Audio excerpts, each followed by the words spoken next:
Now it is my pleasure to introduce Valerian Bernard. She is a meditation teacher, and she represents the Brahma Kumaris at the UN in Geneva and at the UNFCCC conferences. Those are the climate COPs. She is the co-chair of the Interfaith Liaison Committee with the UNFCCC and a co-founder of the Geneva Interfaith Forum on Climate Change, Environment, and Human Rights, a group of faith-based NGOs reaffirming the importance of ethics and the responsibility to care for the earth and human rights and address climate change and its impacts. Since 1992, Valerian has also produced radio programs on the theme of culture of peace and spiritual awareness and has created many meditations on serving nature. Valerian, over to you. Thanks a lot, Blair. Can you hear me? Yes? Okay, so it's an honor and a pleasure to be here. Greetings of peace to all my brothers and sisters in this Holy Trinity Church.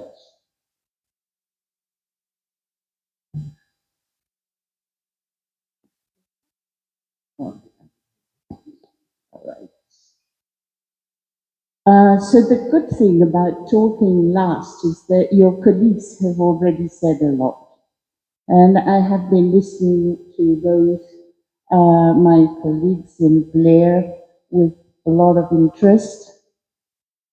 What I would like to look at with you now is the whole aspect of the inner world, because all the actions that we do, overfishing, contaminating, deep sea mining, spilling the fossil fuel in the ocean, starts in the minds of the human beings. And so I do wonder what has happened to us. Why are we acting that way? So what I would like to look at is the fact that what is needed now is a profound and global shift in awareness, a shift in the thinking that is actually producing the present crisis that we are facing with the oceans and with our economies and in general with the environment and the whole social aspects of the crisis we are in. So I would like to ask you a question. What do you think we really need to change? And when I say we, I mean each one of us. The politicians looking at an overall map of the world, and they think that this and that decision has to be made, and it is fair enough. Many decisions have to be made, and they're really working hard for it to happen. Our colleagues here are working very hard to recognize the power of communities and their importance, and the traditional way to deal with the sea. But looking at how we deal with nature, I would like us to understand that what's key in healing the natural world and what is key in destroying the natural world. The human beings have been looking at things around them as if they were resources that they could own, use, and abuse. And there is no boundary into their profit making. There is no boundary in the destruction of the maritime world, whether it is the fishes, whether it is the minerals that are there, whether it is the way they deal with contamination and plastic.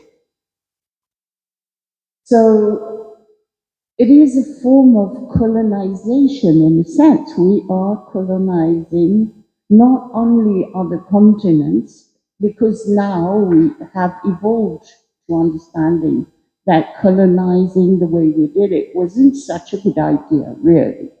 These people were people. These people have and had wonderful cultures. And it is not because we had the power of violence over them that we were more intelligent. Right? It is something we do understand now. But with the natural world, because the ocean doesn't speak and doesn't tell you what it's wrong and what is right, we feel that abusing it is okay. So our relationship with the natural world really needs to become aligned with what we want for the present and the future, with respect, appreciation, love, fairness. And we also need to exercise our right to a healthy environment. Therefore, it is now time to be having a healthy relationship with matter, with the natural world, with the ocean. But what is a healthy relationship?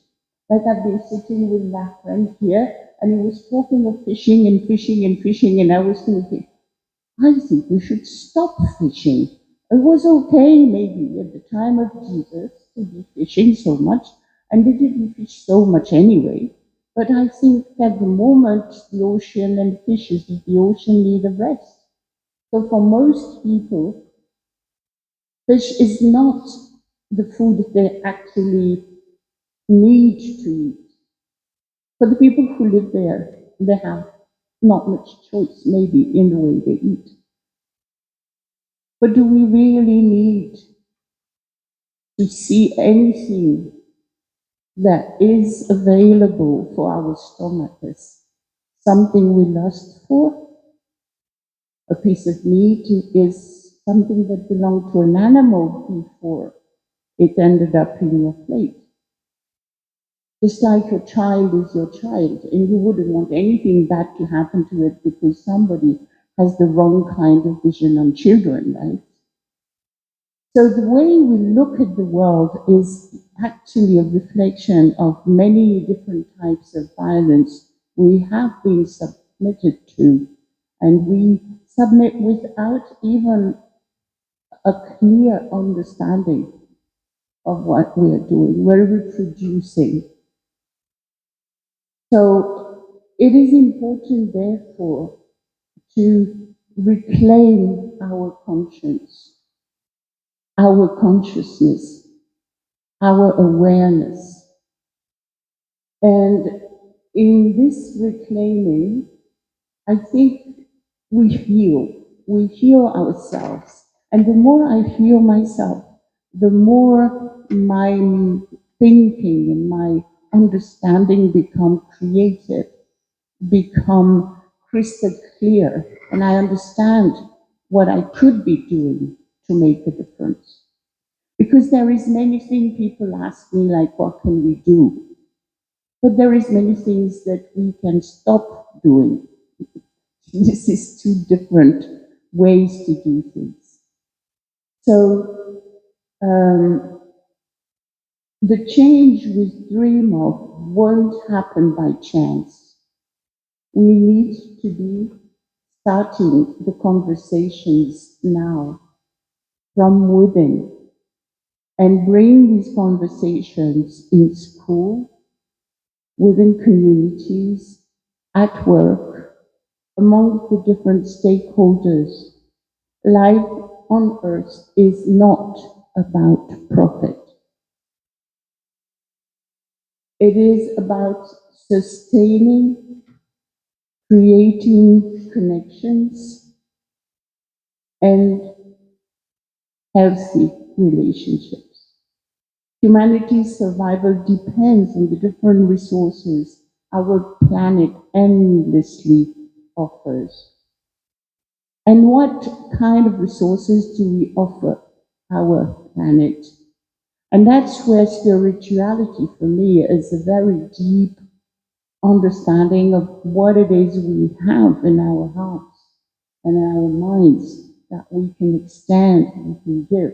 That's where in our heart and mind and spirit, that is the bed, the beginning of peace, of love, of gentleness, of caring. And that is the things that we can share with our beloved ocean and natural world. Human beings presently behave as if everything depended solely on economy, industry, and money making, hence the war industry at the cost of this very subtle balance between people and people, people and nature. So now, what and who benefits from wars? Those who sell the armament. And this is still allowed, right? Last time I looked, this is actually what creates a humongous amongst the contamination. To look at what is happening in Gaza and the quantity of pollution that happened in Iraq and all these places like Afghanistan. And this is not counted for. So we believe the Brahma Kumaris in the sanctity of earth and oceans, and we see them as living systems. And this leads to a deeper comprehension of the climate crisis, the ocean degradation, and the biodiversity loss. The ocean is powerful.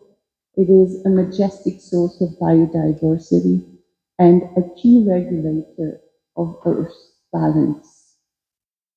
Yet its importance is still not fully acknowledged or understood.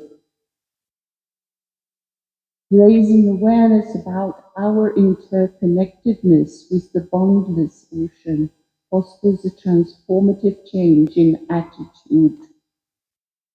It leads to a deeper relationship with Mother Nature and a greater compassion for one another.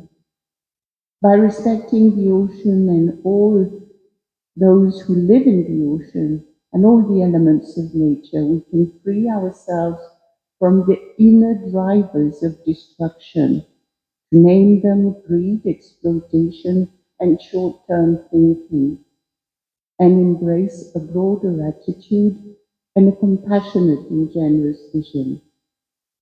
We affirm that real lasting change starts with the individual, with a change of minds and hearts. By viewing ourselves and our relationship with the earth from a wider perspective and an inclusive perspective, we can make the lifestyle and the policy changes that nature now demands of us. So thank you very much for listening. You must be tired of listening. I'll give the word back to Claire.